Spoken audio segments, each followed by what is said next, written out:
Okay, bismillah, assalamualaikum warahmatullahi ta'ala wabarakatuh. Welcome back to my video.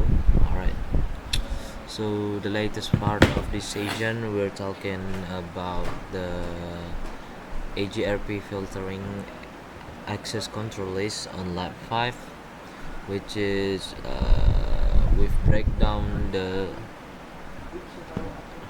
what is it called, the configuration, detail of configuration, the techniques, and others. Alright, so as you might see here, we'll move in on the next lab, which is AGRP filtering AD, or AD itself stands for administrative distance.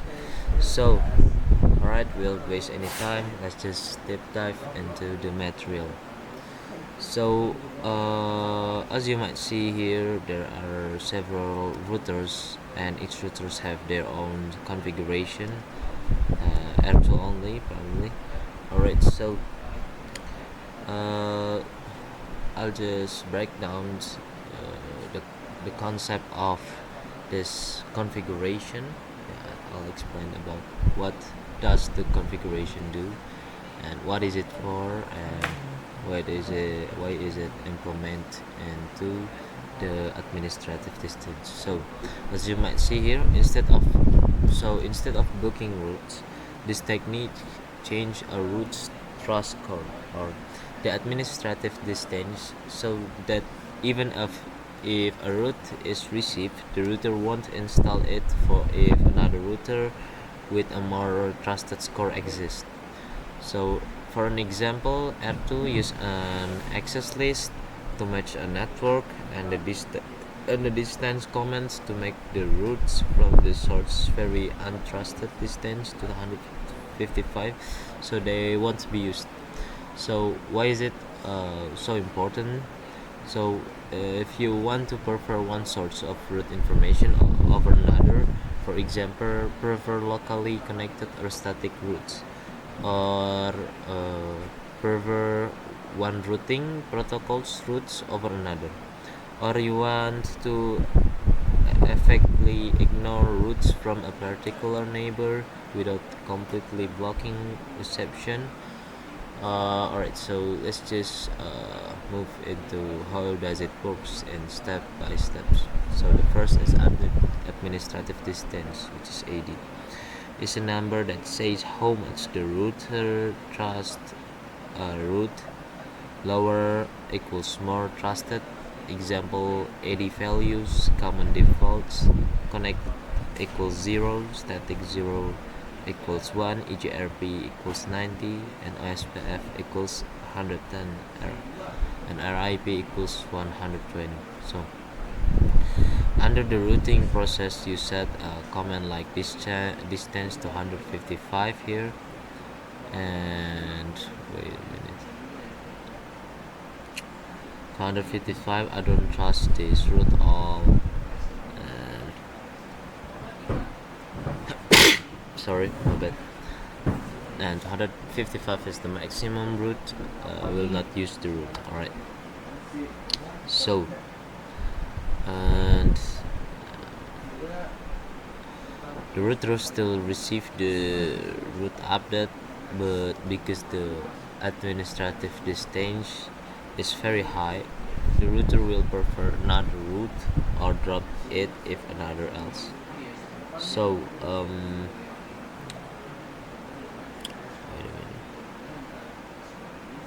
Result, the undesired network disappear from the active routing table, even though updates may still arrive. So I'll just give you a simple analogy here. Imagine a GPS application that sees two traffic reports for the same road. One source is marked very unreliable, and for an example, the AD, or administrative distance, equals to 155. So the GPS ignores that report and trusts the reliable source instead. You don't block the unreliable reporter, you just never trust them. And the next. Let's just move into the next. Yeah. Formula for filtering of administrative distance. So, as you might see on the image, what the slide shows is generic from distance, value, source IP, width, card mask, access list number, etc. How to read it easy. Alright, I'll just explain you simply. So value is the administrative distance you want to give to matching routes. Source IP and wildcard mask or access list number together describes which routes or source you want that administrative distance to apply at and to apply to. Example distance 255 0.0.0 255.255.255.255.1 equals set AD 255 for anything matched by access control list 1. So why this is matter? So because this give you a surgical control rather than blocking routes update at the interface level. You simply lower the priority of certain routes, so the routers prefer something else. It less destructive and sometimes safer than blocking. Alright, so the analogy, like this is like taking certain news source with reliability score. The lower the score, the more the editor uses that source. Right? Hopefully you might get what I explained here, because this is a bit complex actually. But yeah, and the next is alright, as you might see on the slide, this is key analogy for authentication. So key analogy for routing authentication, as you might see on the slide that shows a keychain named my underline key underline chain and a key entry key ID1 with a string my underline key underline string. This is how routers store shared secret passwords used to authenticate routing updates. So why do this? This to make sure that when two routers exchange routing information like EGRP or SPF, etc., the information really came from what is it called? Like trusted source or maybe trusted neighbor, and not from malicious or misconfiguration device, because it will affect the configuration itself. So this prevents attackers or mistakes from injecting false routes into your network. So let's just break down how does it works in simple terms. So the first, on each route you create a keychain and key like keychain my underline key underline chain key 1 k string my underline key underline string.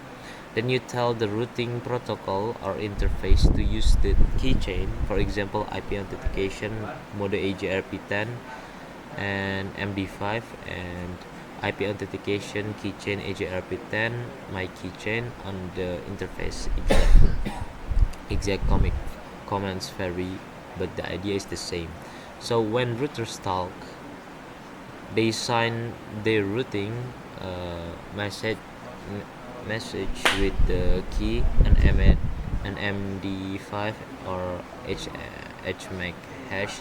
The neighbor used the same key to verify the signature. If the signature match, the neighbor accepts the update. If not, it drops the message. So I'll just give you an analogy. Think of two banks that exchange money transfer message. Each message is stamped with a secret seal, known only to the two banks. The key. If the seal is wrong, the bank throws the message away as way to confirm the message actually come from the trusted partner. So it ain't come from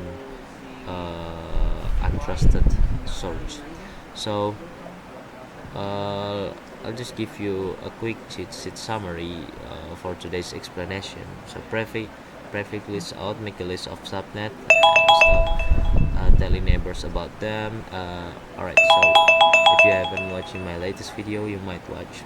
And access control list distribute list in, accept only the routes updates you want to receive, filter incoming updates. And access control list distribute list out is prevent the routers from sending particular routes to its neighbor. And at its administrative distance filtering, don't trust certain routes, make them unusable instead of blocking them. And keychain authentication, give routers a shared secret key so they only accept updates from trusted peers. Alright, that's all for today's explanation. Hopefully it could be beneficial for y'all. Thank you very much for watching our video. Assalamualaikum warahmatullahi taala wabarakatuh.